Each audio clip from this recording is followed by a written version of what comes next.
கிறிஸ்துவுக்குள் பிரியமானவர்களே, கர்த்தரும் இரட்சகருமாய் இயேசு கிறிஸ்துவின் ஈடு இணையற்ற நாமத்தினாலே உங்கள் யாவருக்கும் என் அன்பின் வாழ்த்துக்களை தெரிவித்துக் கொள்கிறேன். தேவன் அருளிய அப்பம் பிரேயர் மினிஸ்ட்ரி சேனல் மூலியமாக உங்களோடு சந்திப்பதில் மிகுந்த மகிழ்ச்சியடைகிறேன். தினம்தோறும் இரவு நேரத்திலே பரிசுத்த வேதாந்தத்திலிருந்து ஒரு பகுதியை நாம் தியானித்து நம்முடைய குடும்ப பாதுகாப்பிற்காக நாம் ஜெபித்து வருகிறோம். இந்த இரவு நேரத்திலே நாம் ஒரு வேத பகுதியை தியானிப்போம். யாத்ராகமம் 3ஆம் அதிகாரம் 7, 9 ஆகிய வசனங்கள். அப்பொழுது கர்த்தர், எகிப்தில் இருக்கிற என் ஜனத்தின் உபத்திரத்தை நான் பார்த்து ஆலோட்டிகள் நிமித்தம் அவர்கள் இடுகிற கூக்குரலை கேட்டேன். அவர்கள் படுகிற வேதனைகளையும் அறிந்திருக்கிறேன். இப்பொழுதும் இஸ்ரவேல் புத்திரரின் கூக்குரல் என் சந்நிதியில் வந்து எட்டினது. எகிப்தியர் அவர்களை ஒடுக்கிற ஒடுக்குதலையும் கண்டேன். ஹல்லேலூயா. கிறிஸ்துவுக்குள் பிரியமானவர்களே, கர்த்தர் சொல்கிறார், என் ஜனத்தின் உபத்திரத்தை நான் பார்த்து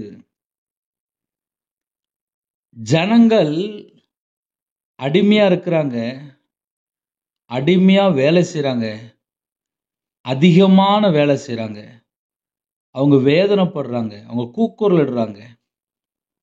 இது எல்லாவற்றையும் கர்த்தர் பார்த்து, நான் பார்த்து ஆலோட்டிகளின் நிமித்தம் அவர்கள் இடுகிற கூக்குரலையும் கேட்டேன். இன்னைக்கு இரவு நேரத்துல நம்ம இந்த செய்தி எப்படி பார்க்கலாம் அப்படின்னா, இப்போ இந்த கடைசி காலத்திலே நிறைய கம்பெனில 12 மணி நேரம் 16 மணி நேரம் வேலை செய்வாங்க. ஒரு டார்கெட்டை ஃபிக்ஸ் பண்ணுவாங்க. 15 நாள்ல முடிச்சாச்சுன்னா இவ்வளவு சம்பளம், இத்தனை நாளுக்குள்ள முடிச்சாச்சுன்னா இவ்வளவு சம்பளம், இவ்வளவு போனஸ், இவ்வளவு உங்களுக்கு அடுத்த பொசிஷன், ப்ரமோஷன், இப்படி நிறைய டார்கெட்டை ஃபிக்ஸ் பண்ணிடுவாங்க. ஞாயிற்றுக்கிழமான சர்ச்சுக்கு போக மாட்டாங்க, சர்ச்சை மறந்துடுவாங்க, இயேசுவை மறந்துடுவாங்க. சம்பளம் சம்பளம் சம்பளம் சம்பளம் சம்பளம், அவ்வளோதான். வீட்டில் மனைவியை மறந்துடுவாங்க, பிள்ளைய மறந்துடுவாங்க, அம்மா அப்பாவை மறந்துடுவாங்க, கல்யாணம் வேணான்றுவாங்க, ஒரு நல்ல வீட்டுக்கு போக மாட்டாங்க, யாரா இறந்து போயிட்டாங்கன்னா போக மாட்டாங்க. கேட்டால் நாங்கள் இப்போ வர முடியாது, அவ்வளோதான், முடிஞ்சது. ஏன்னா அவங்க வேலை அதிகமான வேலை செஞ்சுட்டு இருப்பாங்க. நிறைய வீட்டில் பணம் தேவை இருக்கு, குடும்பத்திலே பிள்ளைகள் படிச்சுட்டு இருப்பாங்க, சில தாய்மார்களுக்கு பலவீனமா இருக்கும், வீட்டில் யாருக்கோ உடம்பு சரியில்லாமல் இருக்கும், வீட்டில் 5 பேர் 6 பேர் இருப்பாங்க. யாராவது ஒருத்தங்க பார்த்தா ரொம்ப வேலை பார்த்துட்டு இருப்பான், வெளியே தெரியாது. என் வாழ்க்கையிலே எனக்கு அந்த அனுபவம் இருக்கு. நான் வியாபாரத்தில் இருக்கும்போது காலையில் 3 மணி 5 மணி 6 மணிக்கெல்லாம் காலையில் போயிடுவேன், நைட் 12 மணிக்கு தான் வருவேன். பகல் ஃபுல்லாக வேலை, ஞாயிற்றுக்கிழமையும் வேலை, 7 நாளும் வேலை, 7 நாளும் 16 மணி நேரம் வேலை. இதை ஏன் உங்களுக்கு சொல்லித்தரேன் அப்படின்னா, வேலை செஞ்சு நிறைய வீட்டில் உழைச்சி பிள்ளைகளை கல்யாணம் முடிச்சு கொடுத்தவங்க, அம்மா அப்பாவை பார்த்துக்கிட்டவங்க, வீட்டில் பத்திரமா குடும்பத்தை நடத்துறவங்க 1000 குடும்பம், கோடிக்கணக்கான குடும்பம் இருக்கு. கர்த்தருடைய கிருபையினாலே நமக்கு சில கிருபைகளை தந்திருக்காரு, ஞானமும் தந்திருக்காரு, குடும்பத்தை எப்படி நடத்தணும் எல்லாமே தந்திருக்காரு. ஆனால் சில வீட்டில் மட்டும் பணம் சம்பாதிக்கணும் அப்படின்ட்டு அவங்க எதுலையாவது போய் ஒரு லாக் ஆயிடுவாங்க. இப்போ பெரிய பெரிய கம்பெனிகளில் ஒரு அமௌண்ட்டும் கொடுக்க வேண்டியிருக்கு வேலைக்காக, அதே நேரத்தில் டாக்குமெண்ட்ல கையெழுத்தும் போட வேண்டியிருக்கு. அக்ரிமெண்ட், இத்தனை வருஷம் அக்ரிமெண்ட். அது 1 வருஷமா இருக்கலாம், 2 வருஷமா இருக்கலாம், 3 வருஷமா இருக்கலாம், 5 வருஷமா இருக்கலாம். இந்த 5 வருஷமா அவங்க சொன்ன ரூல்ஸ் மட்டும்தான் செய்யணும். அதுக்காக உள்ள ஒரு டாக்குமெண்ட் கையெழுத்து. சம்பளம் பார்த்தா லட்சமா இருக்கும். ஆனால் இவங்க வாழ்க்கையில திருமணம் முடிக்க மாட்டாங்க. சில வீட்டுல திருமணம் முடிச்சா கூட இருக்க மாட்டாங்க. ஏன்னா டாக்குமெண்ட்ல கையெழுத்து போட்டிருப்பாங்க. சில குடும்பத்துல கல்யாணம் முடிச்சிருப்பாங்க, பிள்ளைகள் இப்ப வேணான்றுவாங்க. இப்படி நிறைய குடும்பங்கள் இருக்கு. பிள்ளைகளுக்கு ஏன் வயசு அதிகமாயிட்டு போகுது, ஏன் திருமணம் முடிக்கல அப்படின்னு சொல்லி கேட்கும்போது அதுக்கு ஆன்சரே கிடைக்காது. ஆனால் இவங்க போற அந்த ஃபீல்டு அந்த ஒர்க்கு, அந்த சம்பளத்துக்கு ஒரு அக்ரிமெண்ட்ல கையெழுத்து போடணும். இவங்களுடைய சர்டிபிகேட் எல்லாமே கொடுத்துருவாங்க. அதனால என்ன ஆகும் அப்படின்னா, அவங்க சொன்ன வேலையை கண்டினியூவா செஞ்சுக்கிட்டே இருப்பாங்க. சாப்பிடாம வேலை செய்வாங்க, தூங்காம வேலை செய்வாங்க, மாத்திரை போட்டு வேலை செய்வாங்க, முதுகு வலிக்கும் அப்பவும் வேலை செய்வாங்க, வீட்டுக்கு வர மாட்டாங்க, ஆபீஸ்ல இருப்பாங்க, அவங்க இடத்துல இருப்பாங்க, நாள் கணக்கா இருப்பாங்க, மாச கணக்கா இருப்பாங்க, இரவு போலுமா இருப்பாங்க, கண்ணு கெட்டு போயிரும். வீட்டுல ஃபேமிலியில யாருமே பக்கத்துல இருக்க மாட்டாங்க. அவங்க என்ன செய்றாங்கன்னு சொல்லி அவங்களுக்கே தெரியாது. மன அழுத்தத்துல இருப்பாங்க, டிப்ரெஷன்ல இருப்பாங்க. என்னையால முடியலப்பா, எப்பந்தான் அந்த வேலை முடியும், டாக்குமெண்ட்ல கையெழுத்து போட்டோமே, வீட்டுக்கு பணம் அனுப்பணுமே. சில குடும்பத்துல வீடு கட்டிட்டு இருப்பாங்க, பிள்ளைகள் படிச்சுட்டு இருப்பாங்க. இப்படி நிறைய காரியம் நம்ம ஒண்ணு போல சொல்லலாம். என் ஜனத்தின் உபத்திரத்தை நான் பார்க்கவே பார்த்து. அதுல நிறைய டைப் ஆஃப் மெசேஜ் இருக்கு. நான் கொஞ்சம் அழகா சொல்றேன், நிறைய பிரயோஜனமா இருக்கும். வண்டிக்கு ஒரு லோனு, காருக்கு ஒரு லோனு, நகைக்கு ஒரு லோனு, பர்சனல் ஒரு லோனு, பிசினஸ் ஒரு லோனு, விவசாயத்துக்கு ஒரு லோனு. இப்படி லோனுன்னு சொல்லி பார்க்கும்போது அது பல டைப்ல இருக்கு. சில குடும்பத்திலே ஆல்ரெடி பேங்க்ல பணம் கட்டியிருப்பாங்க, அதுலேருந்து ஒரு லோன் எடுத்திருப்பாங்க. பிள்ளைகளோட திருமண காரியத்துக்காக யார்கிட்டயோ பணம் வாங்கியிருப்பாங்க, ஃபைனான்ஸ்ல வாங்கியிருப்பாங்க, சொந்தக்காரன்ட்ட வாங்கியிருப்பாங்க, வெளியில வட்டிக்கு வாங்கியிருப்பாங்க, அதிக வட்டிக்கு வாங்கியிருப்பாங்க. இப்படி வட்டியில பல மெத்தட் இருக்கு. யாருக்கோ கையெழுத்து போட்டு பணம் வாங்கியிருப்பாங்க, குழுவில் பணம் வாங்கியிருப்பாங்க, தெரிஞ்சவங்கள்ட்ட எத்தனையோ பணம் இருக்கு. இதெல்லாம் யாராவது வீட்டில் ஒரு ஆள் ரெண்டு ஆள் பெரட்டி பெரட்டி பெரட்டி இங்கேயும் அங்கேயும் கொடுத்து கொடுத்து வாழ்ந்துட்டு இருப்பாங்க. வீட்டில் யாருக்கோ உடம்பு சரியில்லைன்னா ஹாஸ்பிட்டல் செலவுக்காக யார்கிட்டயோ கை மாற்ற பணம் வாங்கியிருப்பாங்க. வீட்டில் யாராவது படுத்த படுக்கையா இருப்பாங்க, அவங்க பணம் வாங்கியிருப்பாங்க. இதை ஏன் உங்களுக்கு சொல்றேன் அப்படின்னா, இந்த பணத்தெல்லாம் வாங்கினதுக்கு அப்புறம் திருப்பி கட்டுறதுக்காக பல மணி நேரம் வேலை பார்க்க ஆரம்பிச்சிருவாங்க. இவங்களுடைய ஆரம்ப நாட்கள் எப்படி இருக்கும் அப்படின்னா, நல்ல கையில பைபிள் எடுத்து வாசிப்பாங்க, நல்ல ஜெபம் பண்ணுவாங்க, நல்ல உபவாசத்தோடு இருப்பாங்க, தேவனோட சமூகத்தில் இருப்பாங்க. சர்ச்சில் ஒரு கூட்டம் அப்படின்னா அழகா போய் உட்காந்துருப்பாங்க.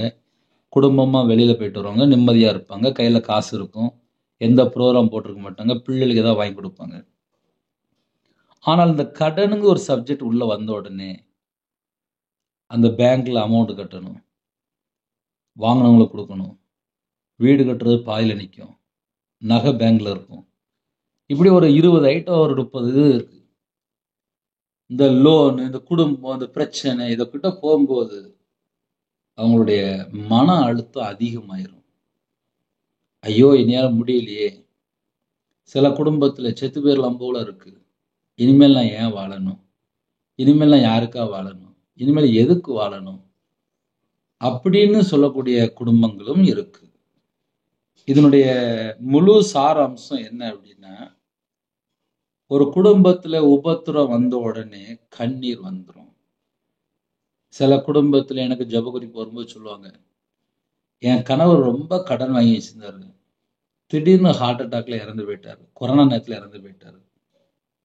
நாங்க குடும்பம் நல்லதா இருந்துச்சு, எல்லாத்தையும் என் கணவர் தான் மெயின்டைன் பண்ணியிருந்தாரு, திடீர்னு இறந்து போயிட்டாரு. பிள்ளை பார்த்தா காலேஜ் படிச்சுட்டு இருக்கு, ஸ்கூல் படிச்சுட்டு இருக்கு, திருமண வயசு, வீடு ஃபுல்லா கடனா இருக்கு.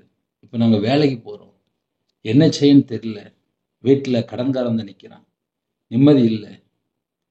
இதெல்லாம் ஒவ்வொரு வீட்டிலையும் புலம்பக்கூடிய காரியங்களை நான் அப்படியே சொல்லிட்டு இருக்கேன். சில வீட்டுல பார்த்தா பிள்ளைகள் நல்லா படிச்சிருக்கும், சில வீட்டுல பார்த்தா பிள்ளைகள் படிக்காம இருக்கும், பணம் கட்டி இருப்பாங்க, பிள்ளைகள் படிக்காது. ஆனா இவங்க பார்த்தா கஷ்டப்பட்டுட்டு இருப்பாங்க. சில வீட்டுல கஷ்டமே வாழ்க்கையா மாறிட்டு, கணவர் தண்ணி அடிச்சுட்டு வருவாரு, சில குடும்பத்துல சந்தேகப்படுவாங்க, சில குடும்பத்துல விபச்சார அடிமையில இருக்காங்க, சில குடும்பத்துல கஞ்சா பழக்கத்துல இருக்காங்க, சில குடும்பத்துல ஃப்ரெண்டோட தேவையில்லாம எங்கெல்லாம போய் கோர்ட்டு கேஸ் சொல்லி, இப்படி எத்தனையோ குடும்பத்திலே கர்த்தரை விட்டு தள்ளி போனால் ஒரு உபத்திரம் இருக்கும்பா. கர்த்தர் எகிப்தில் இருக்கிற என் ஜனத்தின் உபத்திரத்தை நான் பார்க்கவே பார்த்து நம்முடைய தேவன் எல்லாரையும் பார்த்துட்டு இருக்கிறார். இஸ்ரவேல் ஜனங்களை பார்த்தாரு. இன்னைக்கு பூமியில இருக்க எல்லா ஜனங்களையும் பார்த்துட்டு இருக்கிறார். ஜனங்களை உண்டாக்குனதுக்காக வேதனைப்பட்டார் அப்படின்னு சொல்லி போட்டிருக்கு. ஏன்னா நித்தம் நித்தம் நித்தம் ஜனங்களுடைய சிந்தனைக்குள்ளே பொல்லாத நினைவு. வீட்டுல இருக்கிறது போதும்னு சொல்லி நினைக்கிறதே கிடையாது. நிறைய குடும்பத்துல இன்னும் சம்பாதிக்கணும், இன்னும் சம்பாதிக்கணும், இன்னும் சம்பாதிக்கணும்னு சொல்லிட்டு அந்த ஆளை போயிடுவாங்க. அப்புறம் அங்கேயே போய் அப்படியே போயிடுவாங்க. அப்புறம் வீட்டுக்கு வரவே மாட்டாங்க. நிறைய வீட்டுல நடக்கு. இருக்கிறது போதும்னு சொல்லி நினைக்கிற குடும்பம் ரொம்ப குறைஞ்சிக்கிட்டே வருது. பணம் பணம் பணம் பணம் சொல்லிட்டு அடிமையா மாறிதாங்க. யாரெல்லாம் இந்த செய்தியை கேட்குறீங்களோ, நிறைய பாயிண்ட் ஒவ்வொரு வீட்டுக்குள்ளேயும் வந்துட்டு இருக்கு. கர்த்தர் எகிப்தில் இருக்கிற என் ஜனத்தின் உபத்திரத்தை நான் பார்க்கவே பார்த்து. ஒரு மனுஷன் பார்க்க முடியாதுப்பா, கர்த்தர் தான் பார்ப்பாரு. நம்ம இருதயத்துக்குள்ள எவ்வளவு வலி இருக்கு, எவ்வளவு வேதனை இருக்கு, எவ்வளவு பிரச்சனை இருக்கு, எவ்வளவு போராட்டம் இருக்கு. புருஷன் என்ன சொன்னா, வீட்டுல மாமியார் என்ன சொன்னாங்க, வீட்டுல என் பிள்ளைகள் என்ன சொன்னிச்சு, இது எல்லாம் யாரு பாப்பா? நம்ம இதயத்துக்குள்ள இருக்கும். தேவன் தான் பார்ப்பாரு. நம்ம இதயத்துக்குள்ள நம்ம என்னெல்லாம் வேதனைப்படுறோம், நம்ம இதயத்துக்குள்ள என்னெல்லாம் உபத்திரம் இருக்கு, நம்ம எதை நினைச்சு புலம்பிட்டு இருக்கிறோம், எதை நினைச்சு அழுதுட்டு இருக்கிறோம். ஒரு வாலிப பிள்ளை கேட்டா நீ ஏமாத்திட்டான் உட்காந்து அழுதுட்டு இருக்கு. ஒரு வாலிப பையன், நான் ஏமாந்துட்டேன், ஐயோ என் ஃப்ரெண்டை நம்பி போன ஏமாந்துட்டேன் அப்படிங்க. ஆக மொத்தம் எத்தனையோ குடும்பத்திலே கண்ணீர், கஷ்டங்கள், பிரச்சனைகள், போராட்டங்கள். காரணம் என்ன? எகிப்தில் இருக்கிற என் ஜனத்தின் உபத்திரத்தை நான் பார்க்கவே பார்த்து. எகிப்து அப்படின்னாலே அடிமைதான். இன்னைக்கு நிறைய குடும்பத்துக்குள்ளே பிசாசனுடைய ஒரு கண்ட்ரோலுக்குள்ள இருப்பாங்க. பிசாசனுடைய ஒரு கண்ட்ரோலுக்குள்ள இருக்கும்போது அவங்களுடைய வாழ்க்கையில அவங்க எடுத்ததெல்லாம் நிறைய ஃபெயிலியர் மாடலா இருக்கும். நிறைய குடும்பத்துல இப்ப என்ன நடக்கும் அப்படின்னா ஃபெயிலியர் மாடல். என்ன ஃபெயிலியர் அவங்களுக்கே தெரியாது. நிறைய குடும்பத்துல ஃபெயிலியர். இது நிறைய குடும்பத்துல நடந்துட்டு இருக்கு. என்னன்னு சொல்லி கேட்டா, கர்த்தருக்கு பிரியம் இல்லாமல் சில அடிமையிலே வாழ்ந்துட்டு இருப்பாங்க. அடிமையிலே வாழ்ந்துட்டு இருக்கும்போது அவங்களுக்கு ஒரு நிம்மதி இருக்காது. உண்மையான கருத்தை சொல்லிட்டு இருக்கேன். கர்த்தருக்கு பிரியம் இல்லாமல் யாரெல்லாம் வாழ்ந்துட்டு இருக்காங்களோ அந்த குடும்பத்திலே ஒரு நிம்மதி இருக்காது. அவங்களோட வாழ்க்கையில ஒரே வேதனையா இருக்கும். இதுக்கெல்லாம் பின்னாடி என்ன காரணம் சொல்லி பார்த்தா, எகிப்துல அடிமையா இருப்பாங்க, பாவத்துல அடிமையா இருப்பாங்க, பார்வோனுக்கு அடிமையா இருப்பாங்க, பாவத்துக்கு அடிமையா இருப்பாங்க, சத்துரு கையில அகப்பட்ட நிலைமையில இருப்பாங்க, யாருக்காவது கையெழுத்து போட்டிருப்பாங்க. சில குடும்பத்துல என்ன பிரச்சனை சொல்லி கேட்டா, பிரதர் நாங்க எதுவுமே கடன் வாங்கல பிரதர், கடனுக்கு நாங்க கையெழுத்து போட்டோம், சொந்தக்காரங்களுக்கு கையெழுத்து போட்டோம், என் அண்ணனுக்கு கையெழுத்து போட்டேன், என் தம்பிக்கு கையெழுத்து போட்டேன். எத்தனை குடும்பத்திலே ஏமாற்றம், ஏமாந்த சூழ்நிலை, ஏமாற்றப்பட்ட சூழ்நிலை, கைவிடப்பட்ட சூழ்நிலை, இதெல்லாம் இருக்கா சில வீட்டுல? இல்லையா? அப்படியே யோசித்து பார்க்கலாம். ஆலோட்டிகள் நிமித்தம் அவர்கள் இடுகிற கூக்குரலை கேட்டேன். அவர்கள் இடுகிற கூக்குரல், ஐயோ எனக்கு இந்த பிரச்சனை, ஐயோ எனக்கு இந்த பிரச்சனைன்னு சொல்லி புலம்பிட்டு இருப்பாங்க. சில வீட்டுல வயசாயிருக்கும், பிள்ளைகளெல்லாம் கல்யாணம் முடிச்சு கொடுத்துருப்பாங்க, பையனெல்லாம் கல்யாணம் முடிச்சு கொடுத்துருப்பாங்க, கணவர் இறந்துருப்பாங்க, விதவையா இருப்பாங்க. சில வீட்டுல பார்த்தா என்ன நடக்கு அப்படின்னு சொல்லி பார்த்தா, முதியோர் இல்லத்துல வாழ்ந்துட்டு இருக்கிறாங்க. அங்கிருந்து சில ஜபகுறி போறோம், பிரதர் எனக்கு 75 வயசு ஆயிட்டு பிரதர், 75 வயசு, நான் ஒரு நல்ல ஒரு பொசிஷன் இருந்து ரிட்டையர் ஆனேன், நல்ல இங்கிலீஷ் பேசுறாங்க, பிள்ளைகள் பார்த்தா சகல செழிப்புல கல்யாணம் முடிச்சு கொடுத்தாங்க. ஆனால் ஒரு முடியாத பொசிஷன்ல இப்ப நான் ஒரு ஹோம்ல இருக்கேன், முதியோர் இல்லத்துல இருக்கேன். என் பொண்ணு வந்து பார்க்க மாட்டேக்கா, என் பேரை வந்து பார்க்க மாட்டேக்கான், என் பேரண்ட போன்ல கூட பேச முடியல, எனக்கு நிம்மதி இல்லை, எனக்கு நிம்மதி இல்லைன்னு சொல்லி ஒரு முதியோர் இல்லத்துல இருந்து ஒரு போன். இதெல்லாம் ஏன் உங்களுக்கு சொல்றேன் அப்படின்னா, நைட் நேரத்துல எந்த குடும்பமா இருந்தாலும் சரி, எந்த நாடா இருந்தாலும் சரி, அவர்கள் இடுகிற கூக்குரலை கேட்டேன். யாரெல்லாம் எந்த நாட்டுக்குள்ளே புலம்பி கொண்டிருக்கிறீங்களோ, உபத்திரத்தோடு இருக்கிறீங்களோ, அலறி கொண்டிருக்கிறீங்களோ, ஒருவேளை உங்களை யாராவது ஒடுக்குறாங்களா, ஒடுக்கப்பட்ட நிலைமையில இருக்கிறீங்களா? வேதம் தெளிவா எழுதப்பட்டிருக்கு. என் ஜனத்தின் உபத்திரத்தை நான் பார்க்கவே பார்த்து ஆலோட்டிகளின் நிமித்தம் அவர்கள் இடுகிற கூக்குரலை கேட்டேன். அடிமையா வேலை செஞ்சுட்டு இருப்பாங்க. சில ஜபகுறிப்பு வரும், பிரதர் நான் இந்த மாதிரி இந்த நாட்டுல இருக்கிறேன், நான் வந்து வேலைக்கு வந்திருக்கேன், காலையில 4 மணிக்கு எந்திரிக்க வேண்டியிருக்கு, ராத்திரி 11 மணிக்கு தான் நான் போய் படுக்கிறேன், வீட்டு வேலை தான் பாக்குறேன், காலையில இருந்து ராத்திரி வரைய 11 மணி வரைய கண்டினியூவா வேலை பார்க்கிறேன், நிம்மதி இல்ல பிரதர், எப்படியாவது இந்த இடத்தோட நான் போகணும். எத்தனை குடும்பத்துல புலம்பி கொண்டிருக்கிறாங்க. ஒரு ஞாயிற்றுக்கிழமை சர்ச்சுக்கு போக முடியல. எத்தனை குடும்பத்துல கண்ணீர் வடிக்கிறாங்க, பிரதர் நான் இருக்கிற இடத்துல சர்ச்சுக்கு போக முடியல. இதெல்லாம் என்ன? அடிமை. எகிப்தில் இருக்கிற என் ஜனத்தின் உபத்திரத்தை நான் பார்க்கவே பார்த்து. கர்த்தர் தான்ப்பா பார்ப்பாரு. எந்த குடும்பத்துல பிரச்சனையா இருந்தாலும் கர்த்தர் தான் பார்க்க முடியும். ஏன்னா ஒரு வீட்டுல ஒரு தாயார் கண்ணீர் வடிக்கிறாங்க, ஒரு சகோதரி கண்ணீர் வடிக்கிறாங்க. இன்னைக்கு ராத்திரி கூட ஒரு குடும்பத்துல நான் இருக்கிறத விட போய் சேரலாமே அப்படின்னு சொல்லி கேட்கக்கூடிய ஒரு குடும்பத்துல இந்த செய்தி நீங்க கேட்குறீங்க. அப்படின்னா என்ன அர்த்தம் அப்படின்னா, இனிமேல் நான் ஏன் வாழணும் அப்படின்னு நினைக்கிற ஒரு குடும்பத்துல இந்த செய்தி நீங்க கேட்டுறீங்க. உங்களுக்காக இவ்வளவு நேரம் போயிட்டு செய்தி. அதனால இரவு நேரத்துல யாரெல்லாம் இணைந்திருக்கிறீங்களோ உங்க பிரச்சனைன்னு சொல்லி தேவனுக்கு தெரியும். ஒருவேளை நீங்க நினைக்கலாம், பிரதர் நீங்க யாரு? தேவனால் அபிஷேகம் பண்ணப்பட்ட, அவ்வளவுதான், முடிஞ்சிட்டு. கர்த்தருடைய கரத்துல இருக்கிற பாத்திரம், அவ்வளவுதான். இரவு நேரத்துல இன்னைக்கு செய்தி என்ன அப்படின்னா, அவர்கள் படுகிற வேதனைகளையும் அறிந்திருக்கிறேன். ஒரு குடும்பத்துல உபத்திரம் இருக்கு, ஒரு குடும்பத்துல ரொம்ப கஷ்டப்படுறாங்க, ஒரு குடும்பத்துல ரொம்ப வேதனைப்பட்டு இருக்காங்க. கர்த்தர் சொல்கிறார், நான் பார்த்துட்டேன், அவங்க வேதனை நான் அறிஞ்சிருக்கிறேன் அப்படிங்கிறது. அப்படின்னா என்ன அர்த்தம் அப்படின்னா, அவர் நம்மளை பார்த்தாலே போதும் நம்ம பிரச்சனை மாறிடும். இன்னைக்கு அதுதான் செய்யுது. என் வாழ்க்கையில எனக்கும் உபத்திரம் இருந்துச்சுப்பா, எனக்கும் வேதனை இருந்துச்சு, எனக்கும் கஷ்டம்லாம் இருந்துச்சு. எல்லாரும் போல நானும் ஒரு மனுஷன்தான், எனக்கும் சில பாடுகள். ஆனால் என் இதயத்துக்குள்ள என்ன இருக்குன்னு சொல்லி தேவன் பார்ப்பாரு. இன்னைக்கு உங்க இதயத்துக்குள்ள என்ன இருக்குன்னு சொல்லி தேவன் பார்க்கணும். அதுதான் முக்கியம். மனுஷன் பார்த்து ஒன்னும் ஆகப்படுறது இல்லை. மனுஷன் வந்து மாயை. நம்ம முன்னாடி ஒரு வார்த்தை பேசுவாங்க, தள்ளி போனதுக்கப்புறம் இன்னொரு வார்த்தை பேசிடுவாங்க. கேட்டா அவனுடைய பழைய வாழ்க்கையை சொல்லி குத்தி காமிச்சிருவாங்க. ஆனால் அந்த குடும்பத்துல பார்த்தா அவங்க மனம் திரும்பி தேவனுக்கு பிரியமானபடி வாழ்ந்துட்டு இருப்பாங்க. எனக்கு தெரிஞ்சு ஒரு 3 வருஷம் இருக்கும். அம்மா அப்பா 2 பேருமே கண்ணு தெரியாதவங்க. அவங்களுக்கு ஒரு பிள்ளை இருக்கு. அந்த பிள்ளைக்கு வயசு கம்மி தான். ஒரு வீட்டில் சைடில் தங்கிட்டு இருக்கிறாங்க. ஒரு 1000 ரூபா இருக்கும் வீட்டு வாடகை. அந்த வீட்டில் பார்த்தா வீடை காலி பண்ண சொல்லிட்டாங்க போல இருக்கு. தண்ணி ஆஃப் பண்ணுறாங்க, கரண்ட் ஆஃப் பண்ணுறாங்க.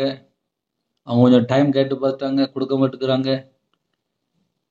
அவங்க ஃபோனில் தொடர்பு கொண்டு கண்ணீர் வடிக்கிறாங்க. வீட்டில் பிள்ளை ஸ்கூலுக்கு போயிட்டு இருக்கு. அவங்க நம்ம செய்தி டெய்லி கேட்பாங்க. நான் சொல்றது 3 வருஷம் முன்பாக. அம்மா அப்பா 2 பேருக்குமே கண்ணு தெரியாது, பிள்ளை ஸ்கூல் போயிட்டு இருக்கு, ஒரு 1000 ரூபா வாடகை. அந்த வீடை காலி பண்ண சொல்லி தண்ணியும் கொடுக்கல, கரண்டும் கொடுக்கல. படுகிற வேதனை, கொடிய வேதனை, உபத்திரம். அந்த உபத்திரத்துல யாரு பாப்பா அப்படின்னா தேவன் பார்ப்பார். நான் பார்க்கவே பார்த்து அவர்கள் படுகிற வேதனைகளையும் அறிந்திருக்கிறேன், அவர்களுடைய கூக்குரலையும் கேட்டேன். அவங்க என்னெல்லாம் அங்க நடக்குன்னு சொல்லி அப்படியே தேவன் பார்ப்பார்.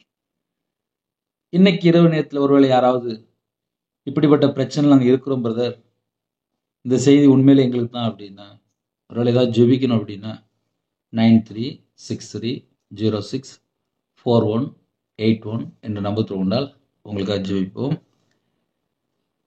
9ஆம் வசனத்திலே, இப்பொழுதும் இஸ்ரவேல் புத்திரரின் கூக்குரலை என் சந்நிதியில் வந்து எட்டினது. எகிப்தியர் அவர்களை ஒடுக்கிற ஒடுக்குதலையும் கண்டேன். அவங்க என்ன பிரச்சனையில புலம்பிட்டு இருக்கிறாங்களோ அது என்னுடைய சமூகத்துல வந்துட்டு அப்படிங்கிறார். ஒருவேளை இன்னைக்கு யாராவது புலம்பிட்டு இருக்கிறீங்க, நான் வேதனையோடு இருக்கிறேன், நான் உபத்திரப்பட்டு இருக்கேன், நீ ஒடுக்குறாங்க, எனக்கு என்ன செய்யன்னு தெரியல அப்படின்னு ஒருவேளை யாராவது இணைந்திருந்தால், எகிப்தியர் அவர்களை ஒடுக்கிற ஒடுக்குதலையும் கண்டேன். தேவன் பார்த்தாலே போதும்பா. உங்க வீட்டுல என்ன பிரச்சனை இருக்கோ அது தேவன் பார்த்தால் அந்த பிரச்சனைக்கு ஒரு முடிவு வரும். உடனே முடிவு வரும். இன்னைக்கு இந்த செய்தி உங்க வீட்டுக்குள்ள வருதில்ல? எந்தெந்த குடும்பத்துல எந்தெந்த சூழ்நிலை தேவனுக்கு தெரியும். எனக்கு தெரிந்த ஒரு குடும்பம் உண்டு. அவங்க அடிக்கடி சொல்லும்போது, அண்ணே இந்த வீட்டில் எனக்கு ரொம்ப பிரச்சனை பண்றாங்கண்ணே, நாங்கள் ரொம்ப பொறுமையா இருக்கிறோம்ண்ணே, ரொம்ப பிரச்சனை பண்றாங்கண்ணே, ரொம்ப பிரச்சனை பண்றாங்கண்ணே அப்படிம்பாங்க. இன்னைக்கு கர்த்தருடைய பிள்ளைகளுக்கு ஒரு வார்த்தை வருகிறது. எகிப்தியர் அவர்களை ஒடுக்கிற ஒடுக்குதலையும் கண்டேன். தேவன் பார்த்தால் அதுக்கு ஒரு முடிவு எடுப்பார். நம்ம வேணா நினைப்போம், பிரதர் நான் எத்தனையோ நாள் ஜெபம் பண்ணிட்டேன் பிரதர், ஏன் ஜெபத்துக்கு பதில் வருமா? வரும் வரும் வரும் வரும் வரும். எகிப்தியர் அவர்களை ஒடுக்கிற ஒடுக்குதலையும் கண்டேன். யாராவது உங்களை ஒடுக்குறாங்களா? ஒடுக்குறாங்களா? வளருவீங்க. ஒடுக்கிற உங்களுக்கு ஒரு செய்தி, எகிப்தியர் அவர்களை ஒடுக்கிற ஒடுக்குதலையும் கண்டேன் என்று எழுதப்பட்டிருக்கு.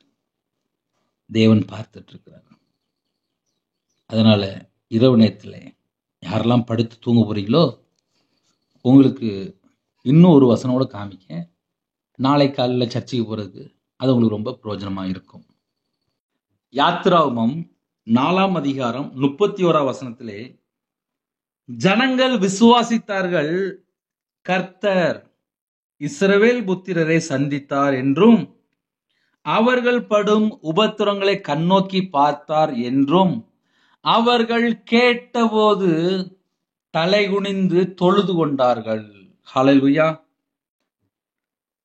ஜனங்கள் விசுவாசித்தார்கள், கர்த்தர் இஸ்ரவேல் புத்திரரை சந்தித்தார் என்றும் அவர்கள் படும் உபத்திரங்களை கண்ணோக்கி பார்த்தார் என்றும் அவர்கள் கேட்டபோது தலைகுனிந்து தொழுது கொண்டார்கள்.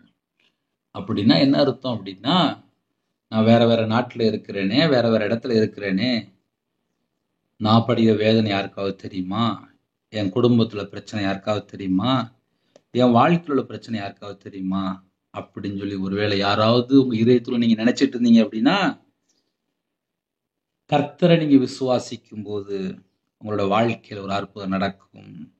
ஜனங்கள் விசுவாசித்தார்கள், கர்த்தர் இஸ்ரவேல் புத்திரரை சந்தித்தார் என்றும் அவர்கள் படும் உபத்திரங்களை கண்ணோக்கி பார்த்தார் என்றும் அவர்கள் கேட்டபோது, இந்த செய்தி யாரெல்லாம் கேட்கிறீங்களோ, கேட்டபோது தலை குனிந்து கர்த்தரை தொழுது கொண்டார்கள்.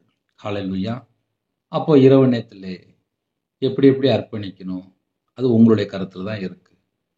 ஒருவேளை அண்ணே இன்னைக்கு செய்தி எங்களுக்கு தாம்னே, எங்கள் வாழ்க்கையில் ரொம்ப உபத்திரம் இருக்கு, நாங்கள் ரொம்ப கஷ்டப்பட்டு இருக்கோம், ரொம்ப ஒடுக்கப்பட்ட சூழ்நிலை இருக்கிறோம், எல்லாராலும் தள்ளப்பட்ட சூழ்நிலை இருக்கிறோம், என்ன செய்யன்னு தெரியல, நிம்மதி இல்லை, ரொம்ப வேதனையோடு இருக்கோம், ரொம்ப பிரச்சனையோடு இருக்கோம். இப்படி எந்த சூழ்நிலையில் இணைந்திருந்தாலும் சரி, நம்ம தேவனோட சமூகத்தில் அர்ப்பணிப்போம். நம்ம குடும்பத்தை கர்த்தர் ஆசீர்வதிப்பார். அதனால சோர்ந்து போகக்கூடாது. நைட் நேரத்தில் யாரெல்லாம் இணைந்திருக்கிறீங்களோ, கர்த்தர் மட்டும்தான் நமக்கு பலன். ஹல்லேலூயா. கண்களை மூடி நாம் இரவு நேரத்துக்காக ஜெபிப்போம். கிருபை மகிமை அந்த பரிசுத்தமுள்ள நல்ல பிதாவே, நன்றியோடு துதிக்கிறோம்ப்பா. கர்த்தருடைய கரத்தில் அர்ப்பணிக்கிறோம்ப்பா. எந்த குடும்பத்தில் ஒடுக்கப்பட்ட சூழ்நிலை, வேதனையோடு உபத்திரத்தோடு இருந்தாங்களோ, கர்த்தர் கண்ணோக்கி பார்த்த கிருபைக்கா நன்றி. உங்க பிள்ளைகளுடைய ஒடுக்குதலை கர்த்தர் கண்ட கிருபைக்கா நன்றி. யாரெல்லாம் இரவு நேரத்தில் தலை குனிந்து பணிந்து கொள்றாங்களோ அந்த குடும்பத்தை கர்த்தர் சந்திக்கிற கிருபைக்கா நன்றி. இந்த நாள் முழுவதும் பாதுகாத்த கிருபைக்கா நன்றி. இரவு நேரத்தில் ஜெபிக்கிற குடும்பத்தை உங்களுடைய ஜீவனுக்குள் அர்ப்பணிக்கிறோம். பிதா குமாரன் பரிசுத்த நாமத்தினாலே முத்திரை போடுங்க. ஒவ்வொரு குடும்பத்துக்கும் தேவையுள்ள ஆகாரத்தை தாங்கப்பா. இரவு நேரத்திலே தேவையில்லாமல் எந்த குடும்பத்தில் மரண பயத்தோடு தற்கொலை எண்ணங்களோடு இருக்கிறாங்களோ அந்த குடும்பத்துடைய குறைகள் குற்றங்கள் எல்லாவற்றையும் கர்த்தர் மன்னித்து உங்க பிள்ளைகளை பரிசுத்தப்படுத்துங்க. பிள்ளைகளை பரிசுத்தப்படுத்துங்க. பிள்ளைகளை பரிசுத்தப்படுத்துங்க. எத்தனையோ குடும்பத்திலே கண்ணீரோடு வாழ்ற குடும்பம் உண்டுப்பா. உங்க பிள்ளைகளுடைய வாழ்க்கையில எந்தெந்த காரியத்துல கர்த்தரை விட்டு தள்ளி போனாங்களோ அந்த எல்லா குறைகள் எல்லாம் கர்த்தர் மன்னித்து கர்த்தர் மன்னித்து கர்த்தர் மன்னித்து அந்த குடும்பத்தை ஆசீர்வதிக்கணும்ப்பா. என் தேவன் ஆசீர்வதிக்கணும்ப்பா. கர்த்தர் ஒவ்வொரு குடும்பத்தையும் ஆசீர்வதிக்கணும். இரவு நேரத்துல எத்தனையோ குடும்பத்துக்குள்ளே கர்த்தர் எங்க கூட பேசிட்டான்னு சொல்லி கண்ணீரோடு ஜெபிக்கிறோம்ப்பா. அவங்களோட கண்ணீரை தொடங்க. அவங்க படுகிற உபத்திரத்தை மாற்றித்தாங்க. வேதனை நீக்கி போடுங்க. கண்ணீரை தொடங்க. கர்த்தர் சந்தித்த கிருபைக்காக நன்றி. அதிகால வேளையிலே ஆலயத்துக்கு புறப்படக்கத்தை கிருபை தாங்க. ஜெபிக்கிற எல்லா குடும்பமும் இயேசு கிறிஸ்து நாமத்தினாலே ஆசீர்வதிக்கப்படட்டும். பிதா குமாரன் பரிசுத்த நாமத்தில் முத்திரை போட்டு ஆசீர்வதிங்க. உங்க கிருபையினால் நிரப்புங்க. பிரிந்து போன குடும்பங்கள் இணைந்து வாழணும். கர்த்தர் கிருபை செய்யுங்க. நைட் நேரத்தில் சில குடும்பத்தில் ஒயின் ஷாப் போய் அப்பா இருக்கிற பணத்தெல்லாம் காலி பண்ணிடுறாங்கப்பா. சில குடும்பத்தில் கர்த்தரை விட்டு தள்ளி போயிடுறாங்கப்பா. சில குடும்பத்தில் யார்கிட்ட போய் சொல்லன்னு சொல்லி தெரிலப்பா. நிம்மதி இல்லைப்பா. நிம்மதி இல்லைப்பா. நிம்மதி இல்லைப்பா. நிம்மதி இல்லைப்பா. எந்த குடும்பத்தில் வேதனையோடு இருக்காங்களோ அந்த வேதனை நீக்கி போடுங்கப்பா. வேதனை நீக்கி போடுங்கப்பா. வேதனை நீக்கி போடுங்க. நிறைய குடும்பத்தில் தாய்மாருக்கு நிம்மதி இல்லை. சில குடும்பத்தில் கடன் நிமித்தமா குடும்பத்திலேயே நிம்மதி இல்லைப்பா. அந்த குடும்பத்தை உங்களுடைய கரத்தில் அர்ப்பணிக்கிறோம். கர்த்தர் பார்க்கணும்ப்பா. உங்க பிள்ளைகளை பார்க்கணும்ப்பா. நீங்க பார்த்தாலே போதும்ப்பா. அந்த வீட்டுல பிரச்சனைலாம் மாறிடும்ப்பா. நைட் டியூட்டியில் வாலிப பிள்ளைகள் வாலிப பையங்க வேற வேற நாட்டுக்குள்ளே இணைந்திருக்காங்கப்பா. அவங்க எந்த நாட்டுக்குள்ள எந்த இடத்துல இருக்கிறாங்களோ எந்த இடத்துல வேலை பார்க்குறாங்களோ அந்த வேலையில ஒரு சமாதானத்தை தாங்கப்பா. உங்க கிருபை உங்க பிள்ளைகளோட கூட இருக்கட்டும். பரிசுத்த ஆவியான உங்க பிள்ளைகளோட கூட இருங்கப்பா. உங்க ரத்த கோட்டைகளை வேல் அடைத்து மூடி மறைத்து பாதுகாத்துங்கப்பா. முன்னும் பின்னுமா தேவதூர் நிப்பாட்டுங்கப்பா. அவங்க வேலை செய்கிற இடத்துல சகல விதமான பாதுகாப்பு தாங்கப்பா. கர்த்தரை விட்டு தள்ளி போற பாவங்கள் எத்தனையோ பாவங்கள் தேசத்துக்குள்ள பெருகிக்கிட்டே இருக்குப்பா. சில குடும்பத்துல செல்போன்ல அப்பா, சில குடும்பத்துல தேவையில்லா ஃப்ரெண்ட்ஷிப்பு தேவையில்லா நபர்கிட்ட பழகி பல பாவ அடிமையில சிக்கி கொள்றாங்கப்பா. அந்த குடும்பங்கள் மீட்டெடுங்கப்பா. அந்த குடும்பத்தை கர்த்தர் சந்திங்கப்பா. கர்த்தர் சந்திங்கப்பா. கர்த்தர் சந்திங்கப்பா. கர்த்தர் சந்திங்கப்பா. இயேசு கிறிஸ்து ரத்தத்தினால இயேசு கிறிஸ்து நாமத்தினாலே எந்தெந்த வீட்டுக்கு விரோதமாக எந்தெந்த ஆவியல் கிரியை செய்து கொண்டிருக்கிறது எல்லா கிரியெல்லாம் இயேசு கிறிஸ்து ரத்தத்தினாலே இயேசு கிறிஸ்து நாமத்தை சுட்டு எரிக்கப்படட்டும்ப்பா. சுட்டு எரிக்கப்படட்டும். சுட்டு எரிக்கப்படட்டும். ஒவ்வொரு குடும்பத்தையும் கர்த்தர் கண்ணோக்கி பாருங்கப்பா. கர்த்தர் கண்ணோக்கி பாருங்க. என் நாமத்து நிமித்தம் எதை கேட்டாலும் என்று சொன்னீங்க. இயேசு கிறிஸ்து நாமத்தினால கேட்கிறோம். சிறு பிள்ளைகள் முதல் கொண்டு முதியோர் எல்லாரையும் கர்த்தர் கண்ணோக்கி பாருங்கப்பா. எத்தனையோ குடும்பத்துக்குள்ள இதயத்துல பாரம் தான்ப்பா இருக்கு. மன அழுத்தம் டிப்ரெஷன்ல போய் சிக்கி விடாங்கப்பா. இந்த கடன் பிரச்சனை வெளியில வர முடியும் சொல்லி புலம்பிட்டு இருக்க குடும்பங்கள் உண்டு. அந்த குடும்பத்தை கர்த்தர் சந்திங்க. சில குடும்பத்துல கற்பதும் இல்லாம இருக்குப்பா. கர்த்தர் ஆசீர்வதிங்கப்பா. ஆசீர்வதிங்கப்பா. மாசமா இருக்காங்க. கர்த்தர் ஆசீர்வத கிருபைக்காக நன்றி. டெலிவரி போடுறாங்க. பரம வைத்தியர் கூட இருங்க. பிள்ளைகளுக்கு வயசு அதிகமாயிட்டு போகுது. எத்தனையோ தேசத்துக்குள்ள இணைந்திருக்காங்கப்பா. ஒவ்வொரு குடும்பத்தையும் உங்களுடைய ஜீவனுக்குள்ள அர்ப்பணிக்கிறோம்ப்பா. யாரெல்லாம் எந்த நாட்டுக்குள்ள எந்த இடத்துல ஜெபிக்கணும் எல்லா குடும்பமும் இயேசு கிறிஸ்து ரத்தத்தினாலே இயேசு கிறிஸ்து நாமத்தினால் ஆசீர்வதிக்கப்படட்டும். ஆசீர்வதிக்கப்படட்டும். பலகணிகளை திறந்து பண்டக சாலை திறந்து ஆசீர்வதிங்க. நைட் நேரத்தில் சில குடும்பத்திலே தூக்கம் வர மாட்டேங்குப்பா. கர்த்தர் ஒரு நல்ல இன்பமான தூக்கம் தாங்கப்பா. வீட்டில் குடும்ப பிரச்சனை யோசிக்கும்போது கண்ணீர் வடிக்கிறாங்க. கண்ணீரை மாற்றித்தாங்க. குடும்பத்தில் உள்ள பிரச்சனையெல்லாம் மாற்றித்தாங்க. கண்ணீர்லாம் மறையட்டும். சமாதானம் உண்டாகட்டும். வியாதியில் படுத்த படுக்கையில் எந்த குடும்பத்தில் கஷ்டப்படுறாங்களோ உம்முடைய தழும்புல கரத்தினால தொட்டு சுகமாக்கி தாங்க. பூரண சுகம் தாங்க. பூரண விடுதலை தாங்க. இயேசு கிறிஸ்து ரத்தத்தினாலே இயேசு கிறிஸ்து நாமத்தினால பரிபூர்ணமான சுகத்தை பெற்றுக்கொள்ளட்டும். இயேசு கிறிஸ்து நாமத்தினால பரிபூர்ணமான சுகத்தை பெற்றுக்கொள்ளட்டும். இயேசு கிறிஸ்து ரத்தத்தினால இயேசு நாமத்தினால பரிபூர்ணமான சுகத்தை பெற்றுக்கொள்ளட்டும். கர்த்தர் கூட இருங்க. உங்க நாம மையப்படட்டும்.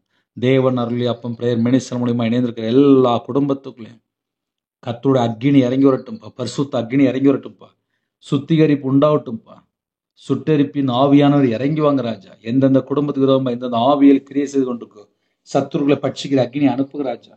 விசேஷமா அந்த இரவு நேரத்தில் ஒவ்வொரு குடும்பத்தையும் கத்த சந்திக்கிற கிருபைக்கா நன்றி. தேவனோட வல்லமை இறங்கி வரட்டு ராஜா, உயிர்ப்பிக்கிற வல்லமை இறங்கி வரட்டு ராஜா. ஒவ்வொரு குடும்பத்துக்கு விரோதமா கிரியை செய்கிற எல்லா வானமல்ல பொல்லாத சகல சத்துரு கிரியெல்லாம் இயேசு கிறிஸ்து நாமத்தில் எல்லா கிரியை சுட்டெரிக்கப்படும் ராஜா.